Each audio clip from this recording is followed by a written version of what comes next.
Ei, você aí, já imaginou ter um robô que vende pra você na internet 24 horas por dia, 7 dias por semana e que gera de 100 a 500 reais em comissões diárias? Você pode parar de imaginar agora mesmo, porque esse robô existe e pode trabalhar pra você também. Não importa se você não tem experiência com internet ou marketing, se você não sabe onde achar seus clientes ou se você não tem nenhum produto para vender. Pare de se preocupar agora mesmo. Você vai aprender a criar um robô que faz isso de forma automática. Tudo o que você precisa fazer é configurar apenas uma vez e depois disso ele vai estar vendendo para você todos os dias. Seu computador se tornará uma máquina de dinheiro, como um caixa eletrônico 24 horas. Aproveite enquanto esta técnica ainda está funcionando. Clique no botão abaixo deste vídeo para entender mais sobre como você pode construir o seu também. É lógico que o Bruno Henrique joga muito, mas jogou o Vitinho, deu certo. É lógico que o Gabigol joga muito, mas não jogou outro, deu certo, porque o contexto do modelo está bem fixo. E o jogo do Santos, que eu tive a oportunidade de assistir, que tem uma ideia de jogo sensacional também, ela é completamente dependente dos extremos. Da individualidade do Marinho e da individualidade do Soteldo. Se você tira o Soteldo, não tem outro cara que faça um mano a mano como ele faz, e tira o Marinho, não tem outro cara que faça um mano a mano, o Santos não joga da mesma forma. Contra o Flamengo, o Marinho não começou, lembra? Lembro. Começou o Sanches na beirada direita. E fica diferente. Fica diferente. Porque Mas o Santos foi o time cujo jogo foi talvez o mais quebra-cabeça para o Flamengo. Foi o menor número de chances criadas. Porque as pessoas falam, o jogo do CSA, o Diego Alves salvou. O Diego salvou, só que o Flamengo teve 11 chances claras de gol. Se entra mais duas bolas, era 3-1, o jogo 3-0, o jogo ninguém falava nada, que não jogou tão bem. Contra o Santos, não. E foi um jogo encantado do ponto de vista tático. Foi gostoso de ver. Né? Decidido num detalhe, numa bola roubada, que é quem que perde é o Soteldo? Não, é o Sacha que perde. Inclusive do Santos abrindo mão das características que marcam a campanha do time para enfrentar o Flamengo naquele jogo específico. Porque eu acho, o Pedrinho também pode confirmar isso, não sei se vocês concordam, de um modo geral, porque tudo isso que nós dissemos aqui se junta a um grupo muito especial. O Flamengo tem um grupo de jogadores muito especial, tanto tecnicamente como intelectualmente. Todo mundo comprou barato, porque é o que disse o Pedrinho. Se o jogador de futebol não entender que ele fora a hora que ele está se apresentando, como é o artista do teatro, que se ele não ensaiar muito, que se ele não se preparar muito, o nível de desempenho dele será outro. Então aquela conversa do jogador de futebol de anos atrás, entendeu? Que vamos lá, dribla o cara, mete o gol, acabou, resolveu o jogo. E mudou. Acabou. Vamos avaliar as escolhas do Jesus ontem. Vamos ver como ele começou jogando, as substituições que ele fez para chegar à virada de 3-1 ontem. Começou assim o time, Diego Alves, Rodinei, Rodrigo Caio, Pablo Mari, Felipe Luiz, Gerson Arão, Everton Ribeiro e Vitinho, Gabriel e Bruno Henrique.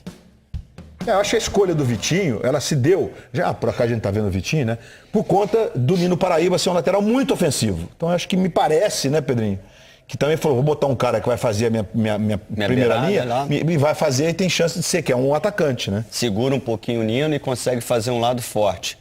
Diego também, o elenco do Flamengo. O Diego entrou mesmo só para... o Diego entrou... Aí entrou no final, a mexida legal é quando ele realmente traz o Bruno para a beirada, faz entrar o Renier no lugar do Vitinho e o Renier passa a jogar praticamente de centroavante. E o Gabriel ocupando o lado direito e o Everton Ribeiro fazendo entre a ponta e a meia. Isso aí, como está na sua tela. Isso exatamente.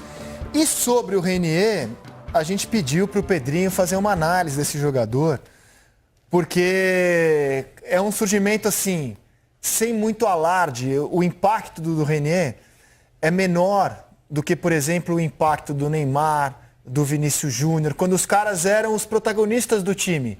Então o Renier está surgindo num time muito azeitado e que ele pode ir entrando aos poucos, sem precisar ser ele, salvador da pátria, resolver. Quando eu digo que o impacto é menor é por isso, mas tecnicamente... eu acho que a gente está diante de um futuro craque. Ou não? O processo ideal para uma transição do menino da base é esse, André. Que normalmente não é. Eu subi com 17 para 18, o Vasco tinha 6 derrotas seguidas, sofremos a 7ª, e esse é o histórico que a gente escutava lá embaixo. Só vamos subir quando a fase estiver ruim. Quando estiver perdendo, Thales Magno. Garoto de 17 anos vai lá e salva a vida do Vasco. E aí é o que a gente está falando, sem preparo nenhum psicológico. Como é que eu saio de 17 anos, pesando 52 quilos, jogando com os caras que eu era apaixonado, Mauricinho... Imagina, não tem nem lastro físico Giovani, e você ali primeiro tem aquele encantamento, mas a cobrança que... Então o Renier está no mundo ideal. Eu acho que para uma transição de um menino é um mundo perfeito. A gente pediu para o Pedrinho fazer análises técnicas sobre o futebol do Renier. Num total de 1 a 5, avaliou assim o Pedrinho as características da pérola rubro-negra. Finalização se deu nota máxima, Pedrinho. Eu acho que ele, até a gente conversava um pouquinho. Você tem uma volúpia pelo gol. Ele tem um desejo de marcar gol, isso é muito importante. Versatilidade 4, porque ele pode jogar no meio, pode jogar no comando de ataque, pode jogar pelos lados. Na base ele vinha até de trás, jogando com Velocidade 3,5. Ele não é tão rápido, tem a passada larga, mas não é um cara tão rápido. Habilidade 3,5 também? Não é um cara de tanto repertório motor, de dribles sensacionais. Tá. Mas de muita força e de muita dinâmica. Por exemplo, era o Vinícius Júnior, mas ele tem força. A gente vê até que ele arranca a grama quando ele sai para fazer um... Ele não é muito dinâmico, isso não é defeito, isso é apenas uma constatação. Mas finaliza com uma volúpia. E o cognitivo dele, para mim, é um ponto máximo. O que você chama de cognitivo? É o entendimento do jogo, a inteligência das ações que ele tem que fazer. Vou te dar um exemplo, André. Tinha um jogador que média do meu alta, time, né, pro menino. não vou falar o nome por questão de respeito.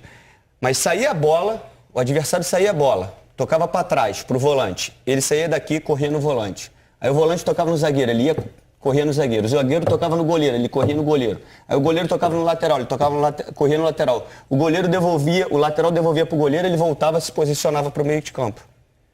O que ele fez? Se desgastou em vão. Ele não raciocinou o jogo. Você tem que conversar com o Neymar, viu? Ele não teve a leitura do jogo.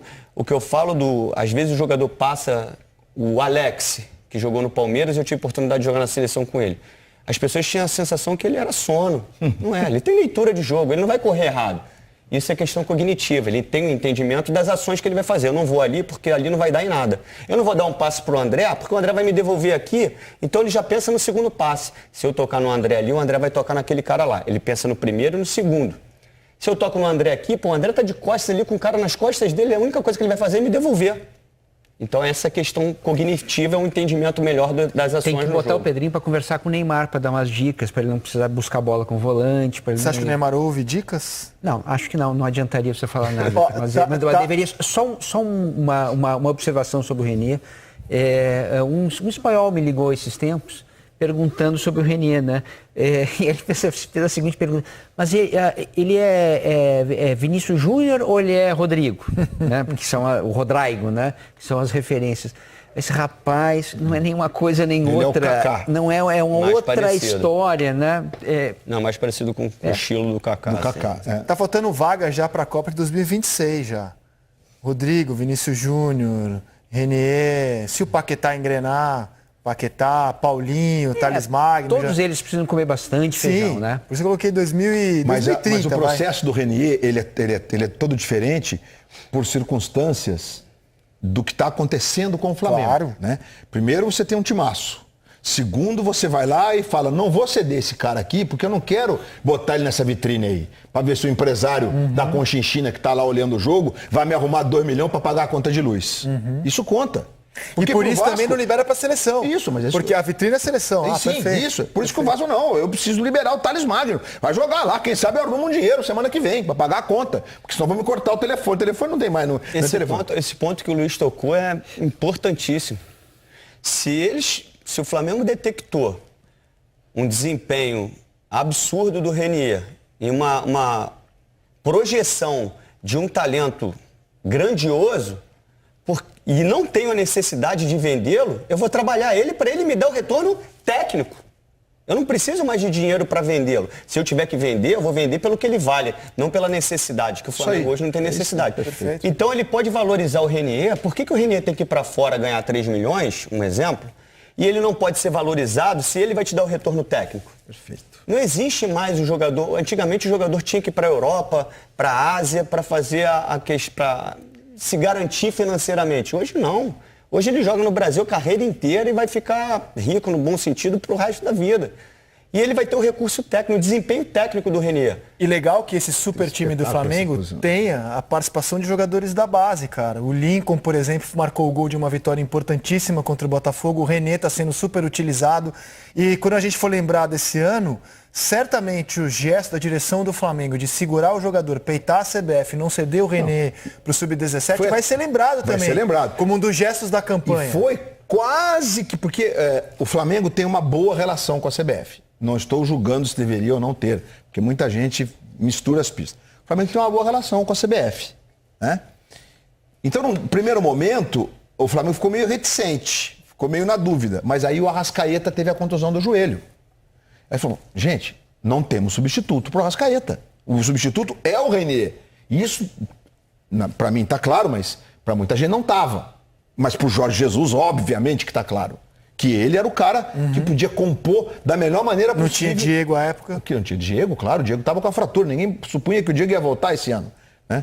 E é que o Arrascaeta voltou muito rapidinho. Mas ele de novo fora, de novo o René passa a ser uma figura, embora não titular absoluto, decisiva. E um detalhe... E decidiu o jogo contra o Fortaleza. Decidiu. Ainda acabou decidindo o jogo. Um detalhe, André, só para não me prolongar muito, tem equipes que têm identidade de usar a base.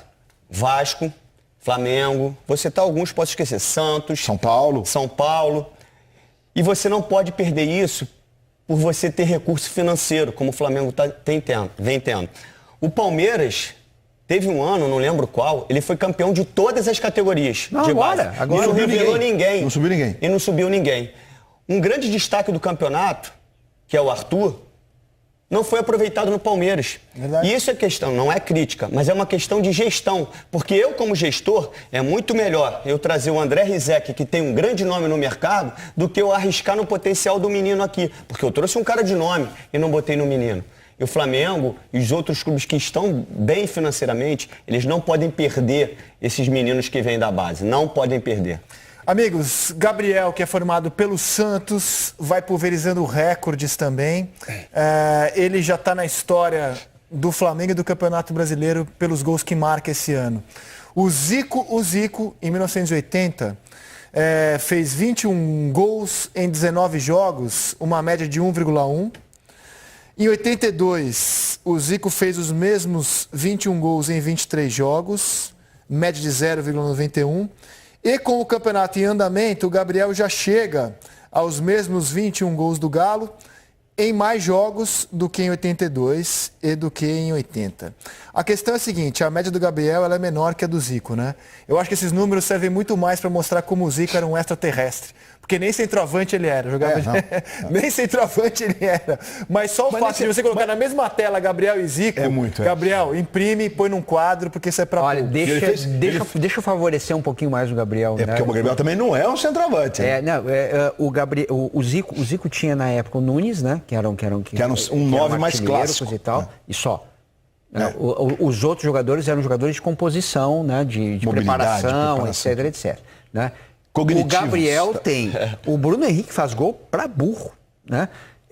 Tem o Arrascaeta faz gol, fez 11, acho, no campeonato. A valer, né? Então, quer dizer, ele precisa dividir com esses dois de cara e mais os outros, né? O Everton faz um golzinho aqui, os zagueiros, né? E aí de Renier. Então, ponto pro Gabriel. Ponto pro Gabriel. O Gabriel tem mais E todas as vezes que ele precisou não ser centroavante, olha o post que ele fez que eu ia me referir. Isso foi legal. O Gabriel, quando ele foi se igualando ao Nunes, ao Zico, ele foi homenageando os jogadores do Flamengo nas redes sociais. O Brocador, né? Bacana. Bacana, mesmo. Trabalho bem feitinho. Brocador, E sabe o que é legal também, André? O comportamento do Gabigol. Na entrevista também pós-jogo, ele dá uma declaração assim, as pessoas pensam que é só treino e jogo. Não, mas é alimentação, é sono. Então, quando o cara começa a ter um desempenho formidável, se sente tão bem fisicamente, ele não quer parar, porque aquilo é muito gostoso. Aquela sensação do cara fazer um gol com o Maraca lotado, aquilo ali é a maior saudade que ele vai ter na vida. Então, ele quer que isso seja prolongado. E para prolongar, tem que se dedicar, tem que dormir cedo, tem que treinar. E ele tem várias referências. Levar menos cartão. Menos cartão. Ih, rapaz, não faz, eu fui muito conectado. Eu chamei ele uma vez de nervosinho num jogo. Pô, mas Mas ele ele é nervosinho, ele No dia tá. que ele A quantidade foi- de cartão que ele no leva. dia desse que ele foi expulso, eu falei, pô, o Gabriel tem que ser menos nervosinho. Pô, ele tá com moral com a torcida, né? Aí, nossa senhora, me espinafraram. Pode espelhar no Zico, que era muito mais caçado que o Gabriel e levava muito menos cartão, inclusive. Não, e sem contar que aí também entra um lado que é bem legal do jogador, a relação dele com a arbitragem. Quando ele passa a ter uma liderança técnica, não só para o time dele, ser um jogador reconhecido tecnicamente, se ele souber a hora certa de fazer ponderações, vai ter um peso muito maior. O Zico, quando reclamava, o juiz ouvia o cara falar. Verdade. Ou isso não existe, Pedrinho? Existe. Se você passa ali o tempo inteiro mastigando o árbitro, acabou. Você vai ganhando autoridade com o jogo, tecnicamente, que eu digo autoridade. Na hora que você pontua com o árbitro, cara, pô, pra esse cara falar comigo, alguma coisa deve ter tem. sido. Deve ter sido. O jogo em que o Wright usa o micro... Pessoal, dá uma olhada aí nos meus resultados dos últimos 30 dias. Em um mês, eu fiz mais de 100 mil reais em vendas pela internet. E com isso, eu consigo viajar pelo mundo. Hoje eu tô aqui em Ushuaia, na Argentina, esquiando. E você também pode fazer isso. Quer saber como? Clique no link na descrição que eu vou te ensinar.